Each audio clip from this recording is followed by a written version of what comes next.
Good morning आप सभी लोगों को। कैसे हैं आप सभी लोग। एक बार फिर से स्वागत है आपका हमारे YouTube channel study with yoga इसमें। चूँकि मैं हूँ नहीं जहाँ से मैं आपको क्लासेस देता हूँ, इसलिए मुझे कल पटवारी लेखपाल के एग्ज़ाम के रिज़ल्ट का भी जो अपडेट है वो काफ़ी लेट पता चला और थोड़ा सा इस वजह से मैंने आप लोगों के लिए कल वीडियो नहीं बनाई। तो इसलिए आप सबसे पहले तो जिन भी छात्रों का या जिस छात्र का पटवारी लेखपाल यानी राजस्व उप निरीक्षक के प्रारंभिक चरण का यानी जो उनका रिटन एग्ज़ाम है वो क्वालिफाई हुआ है, उनको ढेर सारी शुभकामनाएं। अब आपका डॉक्यूमेंट वेरिफिकेशन और इसके अलावा शारीरिक परीक्षा जो फिजिकल दो की फिजिकल आपका क्वालिफाइंग नेचर का है उसका एग्ज़ाम होना है। उसके लिए आप लोगों को थोड़ा सा प्रैक्टिस तो थोड़ा बहुत मांगता है, हालांकि वो क्वालिफाइंग नेचर का है लेकिन प्रैक्टिस तो थोड़ा बहुत कर लेना है। ठीक है, रेस वगैरह का ही है, उसमें आपको पता भी होगा उसके मानक क्या हैं, कितने किलोमीटर उसमें दौड़ वगैरह मांगी। इस चीज़ को आप लोग देखते हुए अपनी प्रैक्टिस को जारी रखना है। ठीक है, तो इन सभी छात्रों को ढेर सारी शुभकामनाएं। आखिरकार जो मतलब एक चीज़ तो है बच्चों, मानो ना मानो यूपीपीएससी जो एग्ज़ाम करा रहा है उसको टाइम टू टाइम जो डेट दे रहा है और रिजल्ट भी with in 2 month, with in मतलब 1.5 मंथ, इतने समय में अगर रिजल्ट भी आ रहे हैं और फाइनल सिलेक्शन भी देखना आप लोग लगभग जी अप्रैल 15 मई तक, 10-15 मई के आसपास तक इसका फाइनल जो है आपका रिजल्ट आ जाएगा। तो एक बहुत अच्छी मतलब जो प्रोसेस है, उनकी जो स्पीड है वो काफ़ी मतलब काबिल तारीफ है और होनी भी ऐसी चाहिए। ठीक है, तो जो हम लोग देख रहे थे, जो कट ऑफ का जो अनुमान लगाया था लगभग वही रहा। लगभग आप ये कह सकते, क्योंकि पेपर देख के हम कह रहे थे समथिंग 70 से 75 के मिड में सेफ रहेगा जो फाइनल सिलेक्शन है। अभी हालांकि फाइनल रिजल्ट आया नहीं है, दो तीन नंबर इससे ऊपर को स्लाइटली खिसकेगा। ठीक है, कहीं 2 नंबर कहीं 1.5 नंबर, क्योंकि ग्रुप सी का एग्जाम है, 100 नंबर का ही पेपर। अब ऐसा नहीं कह सकते कि 5 नंबर ऊपर जाएगी कट ऑफ, ऐसा नहीं होता। जहाँ पे कम सीट है वहाँ पे थोड़ा सा डिफरेंस आ सकता है, 2-3 नंबर, 3-4 नंबर का। लेकिन जहाँ पे 10 seat, 12 seat, 13 seat, 8 seat, 9 seat है, वहाँ 1-1.5-2 नंबर के, 2-2.5 नंबर के अंदर अंतर में आपका फाइनल सिलेक्शन हो जाएगा। ठीक है, तो आप लोग अपना ये मत कहना कि सर कम नंबर है डीबी छोड़ के आए हैं, ऐसा बिल्कुल नहीं। क्योंकि किसके कितने मार्क्स हैं कोई नहीं जानता। कुछ क्वेश्चन वहाँ पे डिलीट हुए होंगे, कुछ क्वेश्चन रिमूव किए गए होंगे, उसके मद्देनजर भी हो सकता है कि आपकी किस्मत में क्या था क्या नहीं था, ये आपको पता होना चाहिए। तो इसलिए डॉक्यूमेंट वेरिफिकेशन में आपको जाना चाहिए, जितना मेरा अपना व्यक्तिगत मानना है बच्चों। ठीक है, दूसरी चीज़ आप लोग ये देखना, कई बच्चों को ये कन्फ्यूजन था कि सर 2 गुना बुलाया है, 3 गुना बुलाया है, या बाहर किस आधार पे करते हैं या क्या। देखो यूकेपीएससी जो रिजल्ट देता है, जहाँ पे आपका इस तरीके से एक चरण होता है, वो हमेशा डबल बुलाता है, लगभग डबल या 3 गुना। क्यों इसलिए बुलाया जाता है, डॉक्यूमेंट वेरिफिकेशन में यदि कोई छात्र अनुपस्थित रहता है तो उसके पीछे वाले को मौका मिल जाए। वरना क्या होगा, अगर जितने लोग सेलेक्ट होने उतने ही डॉक्यूमेंट वेरिफिकेशन के लिए बुलाएगा तो ये वेटिंग लिस्ट निकालते नहीं है। ठीक है, तो वेटिंग लिस्ट निकालते नहीं है तो डॉक्यूमेंट वेरिफिकेशन में अगर कोई छात्र अब्सेंट रहता है या नहीं आता है, तो या किसी के डॉक्यूमेंट गलत हैं या कोई प्रॉब्लम है या फिजिकल में कोई नहीं उसको क्वालिफाई कर पाता है, तो उसके साथ जो एक्स्ट्रा बुला रखे हैं उन लोगों को कंसीडर करते हैं फाइनल सिलेक्शन में। इसी वजह से 2 गुना बुलाते हैं। अब कई बच्चे ये कहते हैं कि सर बाहर करने का आधार क्या होगा, जब हमें सेलेक्ट कर दिया, हमारे डीवी भी सही है, आपका फिजिकल में भी आप क्वालिफाई कर दिया, अगर हमें बाहर करता है तो किस आधार पे करेगा। आधार वही होता है बच्चों, वो इसलिए बुलाया जाता है सिर्फ और सिर्फ ताकि कोई छात्र अगर अब्सेंट रहे या कोई छात्र ना आए डीवी वगैरह में, तो उसके पीछे वाले को मौका मिल जाए, उसको बार बार बुलाने की ज़रूरत ना पड़े। क्योंकि ये आपका नहीं, ये हम लोगों के टाइम भी हुआ था। जब हमारा आरओ का रिजल्ट आया था 2019 में, उस समय भी यही हुआ था। तो हमारा क्या हुआ, प्रारंभिक के बाद जब मुख्य परीक्षा का रिजल्ट निकला उसमें भी 2-3 गुना या कुछ निकाले थे। फिर कंप्यूटर प्रैक्टिकल वगैरह हुए, डीबी में भी एक्स्ट्रा बुलाए हुए थे, यानी डीबी तक भी आपका कुछ छात्र एक्स्ट्रा थे, तब जाके फाइनल रिजल्ट निकला। तब हमें भी अनुमान आ गया था, जिसके कम मार्क्स थे हमें ये पता था कहीं ना कहीं संदेह है कि यार हमारा फाइनल सिलेक्शन होगा या नहीं होगा। वही चीज़ आप लोगों के लिए भी हो रही है। ठीक है, तो आप ये मत सोचना कि हमें बाहर किस आधार पर किया, क्यों किया, कैसे किया, ये कुछ नहीं होता। अब कई लोगों ने ये भी पूछा, सर कहीं पे देहरादून में इतने बच्चे बुलाए हैं, यहाँ पे इतने, इनके बच्चों कुछ ऐसे मानक होते हैं जैसे जितना मुझे पता है, ठीक है, इसे कंफर्म तो नहीं हूँ, कुछ इस टाइप का होता है जहाँ पे सीट 10 सीट से ऊपर होंगी या 12 सीट, 13-15 सीट से ऊपर, तो वहाँ लगभग 2 गुना बुलाते हैं। यानी 10 सीट अगर किसी कैटेगरी की हैं, जनरल की अगर 10 हैं तो 20 बुला लेंगे डीबी के लिए। ठीक है, बट अगर कहीं 2 ही बच्चे हैं किसी कैटेगरी में या 1 ही बच्चा है तो वहाँ 2 नहीं बुलाएंगे, वहाँ 5 भी बुला सकते हैं। इस टाइप का, आप एक बच्चे के साथ 2 बुलाने से अच्छा 5 बुलाने में फायदा उनको लगता है, या उनको ये लगता है कि 5, क्योंकि एक के साथ 2 नहीं बुलाएंगे ना, कम हो जाते हैं बहुत ज़्यादा।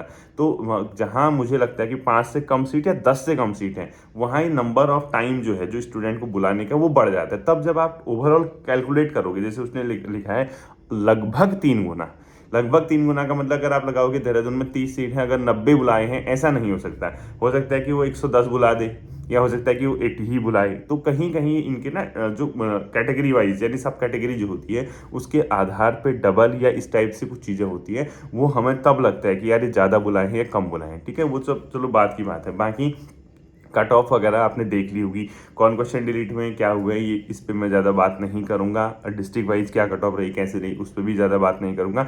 सबसे मेन बात ये कि जिन छात्रों का भी हुआ है, ठीक है, उनको ढेर सारी शुभकामनाएं, वो आगे की प्रक्रिया कीजिए। बाकी ये भी नहीं है कि यहाँ से मेरे चैनल से इतने निकले, उसके चैनल से इतने निकले, इंस्टीट्यूट से इतने निकले, क्या करना है बताओ। जो निकल गया खुद ही कहेगा वो, ठीक है सर सिलेक्शन हो गया। कोई कहता है कि आपसे पढ़ा आपसे नहीं पढ़ा, सब आपकी मेहनत है बच्चों, जिसका चयन हुआ है वो सब आपकी मेहनत होती है, हमारा सिर्फ गाइडेंस होता है। हम तो चाहते हैं पढ़ा रहे तो आप लोगों का सिलेक्शन हो जाए। अब जैसे आप निकल के पटवारी वाले, अब मुझे आगे वालों को देखना है, यानी फॉरेस्ट गार्ड के बाद जो आगे एग्जाम होंगे उनको देखना है। कई बच्चे तो लगातार लगे हैं। अब देखो इस बार मैंने एक चीज़ नोटिस की है, देखो पढ़ने वाला बच्चा बच्चों निकल ही जाता है। पुलिस कांस्टेबल में भी वही निकल रहे हैं, पटवारी में भी निकल रहे हैं, कहीं सहायक में भी निकले, यानी बैक टू बैक एग्जाम निकल रहे हैं। तो मैं कह रहा ना, एक बार सही डायरेक्शन के साथ अगर आप अध्ययन कर लो, एक बार सही तरीके से स्टडी कर लो, तो बैक टू बैक आपके ही एग्जाम निकलते हैं, उसमें कोई दूसरा नहीं होता। बट हमें वो पॉइंट पकड़ना होता, उस पॉइंट तक हम पहुंच जाएं कि यार हमारा जो एग्ज़ाम क्रैक होगा उसका जो फार्मूला है, उसका सफलता का फार्मूला है, वो कैसे हमारे हाथ लगे, यानी कहाँ पे हम मिस्टेक कर रहे हैं। और जो बच्चे निकल रहे हैं आप इनको देखना, क्योंकि एक बार अगर एग्ज़ाम निकलना शुरू हो जाए फिर वो रुकता भी नहीं है, ये भी तय है। यानी बैक टू बैक आपके एग्जाम निकलने लग जाते हैं। आप कई ऐसे एग्जाम्पल, अभी मैं आपको एक छात्र का नाम याद नहीं आ रहा, उनका मैं कमेंट पढ़ता था हमेशा, मतलब आज से नहीं बहुत टाइम से वो कमेंट लिखते थे। चमोली के हरिद्वार से, उन्होंने कल अपने लेखपाल में मार्क्स बताए 79 या 80, ठीक है, टेलीग्राम पे बताया, वो सुन भी रहे होंगे मुझे। उन्होंने मुझे लगभग पिछले 3 या 4 रिजल्ट आए, सब में अपना नाम बता दिया, सर मेरा यहाँ भी हो गया यहाँ भी हो गया। और रेगुलर पिछले 2-2.5 साल से जब से मैं पढ़ा रहा हूँ उनके मैं कॉमेंट देखता था चैनल पे कि सर अच्छा पढ़ रहा है, अच्छा चल रही तैयारी, ये वो, टेलीग्राम पे एक्टिव। अब देखो धीरे धीरे एक के बाद एक उनका कांस्टेबल में हो गया, उनका कहीं सहायक में भी अच्छे मार्क्स हैं, उनका पटवारी में हो जाता है। तो कहीं ना कहीं मान के चलिए बच्चों, एक बार अगर आप पढ़ना शुरू कर दोगे, एक बार आप सही तरीके से सही गाइडेंस में पढ़ना मेहनत करने लग जाओगे, फिर एग्जाम निकलने में समय नहीं लगता। और जो आज आपका, चलो जिसका नंबर नहीं आ पाए, किसी केस में जिसका नहीं हुआ, उसको हार क्यों माननी। मतलब जो ये निकले हैं इनको भी तो देखो ना, इनके चेहरे भी तो देख के आओ। ये कोई आज ही के पढ़े हुए थोड़ा है, ये कब से तैयारी कर रहे हैं, कब कितने समय बाद इनको रिजल्ट मिल रहा है, इनके जैसा ही चाहते हैं। इनसे भी पूछो, इनकी आत्मा से भी पूछो कि आपको रिजल्ट कितने समय बाद मिला, कितना आपने स्ट्रगल किया। ये सबके साथ होता है बच्चों, ये लाइफ का फॉर्मूला है। आपको सफलता एक दिन में नहीं मिलती, लेकिन एक न एक दिन सफलता जरूर मिलती है। अब अभी देखिए जिसका नहीं हुआ जाने दो ना, उसको छोड़ो। कई को तो ये पता था, देखो इसमें जो मेनली इसमें बच्चे प्रभावित होते हैं कितने परसेंट होते हैं आपको बताऊं, 5 से 6% या 10%। यानी अगर आपका 1000 बच्चे, यानी 1 लाख बच्चे अगर एग्जाम देने वाले हैं, कुछ बच्चों को तो पहले से पता रहता है कि हमारा होना ही होना है। 200-250-300 बच्चे ऐसे होते हैं जो बहुत परेशान होते हैं, क्योंकि उनको ये लगता है कि हम आ जाएंगे, नहीं आ पाते। बाकी को तो पहले ही पता चल गया था कि हमारा सिलेक्शन नहीं होना। जिसके मार्क्स कम है वो तो दौड़ में ही नहीं ना, उनको सिर्फ कल थोड़ा सा ठेस इसलिए पहुंचते कि यार काश हमारा भी होता, बाकी वो पहले ही उभर चुके होते हैं। हाँ, 200-250 बच्चे ऐसे थे जो लगभग बाउंड्री में थे, जिनका नाम नहीं आया। और वैसे नाम आ भी जाता, बाउंड्री में थे, तो फिर डीबी के बाद तो फिर बाहर होना ही था, क्योंकि डीबी के बाद इसकी जो कट ऑफ जाएगी बच्चों 2 से 2.5 नंबर, 1 नंबर, 1.5 नंबर, कहीं ना कहीं अलग अलग डिस्ट्रिक्ट के हिसाब से। वो कह नहीं सकते कि ग्रुप सी में कितना डिफरेंस आएगा, वो ऊपर जाती है, ठीक है। इस चीज़ को आपने ध्यान रखना, अभी से मिठाइयाँ मत बांटना, फाइनल सिलेक्शन का वेट करना। क्योंकि कई लोग रोल नंबर डाल रहे हैं, ये हो गया वो हो गया, ठीक है हो जाएगा। जिस दिन फाइनल सिलेक्शन आ जाएगा उस दिन कुछ और ही मजा है, क्योंकि अभी इसमें लगभग आपके आधे से अधिक बच्चे बाहर हो जाएंगे। यानी जितनी सीट कितने निकालने, काउंट करना एक बार, पूरे उत्तराखंड में कितने बच्चे निकले हैं। सीट तो कितने 400-450 के आसपास होंगे ना, तो 500-550 जितनी भी हैं, इतने ही बच्चे तो निकलने हैं, बाकी तो बाहर होने। और बाहर होने का आधार क्या है मैंने आपको बता दिया, ठीक है। डरना मत, परेशान मत होना कि सर ऐसे डरा रहे हैं, ये वो है, वो रियलिटी है बच्चों, ठीक है। वो आपका कोई आधार नहीं होता। आपके डीवी भी सही हो, आपका फिजिकल भी सही हो, उससे आयोग को कोई मतलब नहीं है। आप सिर्फ और सिर्फ वो अपनी प्रक्रिया उनकी ये है कि जब डीबी या कोई ऐसा चरण होगा जो क्वालिफाइंग नेचर का होगा, जो कुछ ऐसा होगा, तो उसमें वो डबल या ट्रिपल बुला लेते हैं। और बुलाने के बाद वो इसलिए बुलाया जाता है ताकि कल के दिन कोई छात्र अगर अनुपस्थित रहता है तो पीछे वाले को मौका मिले। हम लोग वेटिंग नहीं दे रहे हैं, ठीक है, नहीं देते हैं वो लोग वेटिंग। इस तरीके से आपको इस चीज़ को समझना होगा। बाकी परसों को आपका जो पेपर है, क्योंकि अब ये तो हो गया, जो होना था वो हो गया, उसके लिए थोड़ा सा आप लोग तैयार रहो। जो बीत गया सो बीत गया। आपके पास बच्चों विकल्प पे विकल्प आते रहेंगे, जहाँ पे कमी थी उसको सुधारना है, क्योंकि ये समय जाने में समय नहीं लगेगा। आज आपको लग रहा होगा कि हमारा नहीं हुआ, कल आपको ही लगेगा कि यार हमने सही किया, हम आगे बढ़ते रहे। आप दूसरों को गाइड करोगे। आपका भी नंबर आएगा बच्चों, ऐसा नहीं है। सिर्फ और सिर्फ ये देखना है कि कमी कहाँ पे रहेगी। आप बाहर हो रहे हैं तो अपने स्कोर की वजह से तो हो रहे हैं ना, किसी दूसरे की वजह से तो होंगे नहीं। आपका स्कोर कम होगा तभी तो आप बाहर हो पा रहे होंगे। तो इस स्कोर को बढ़ाने पे काम कीजिए।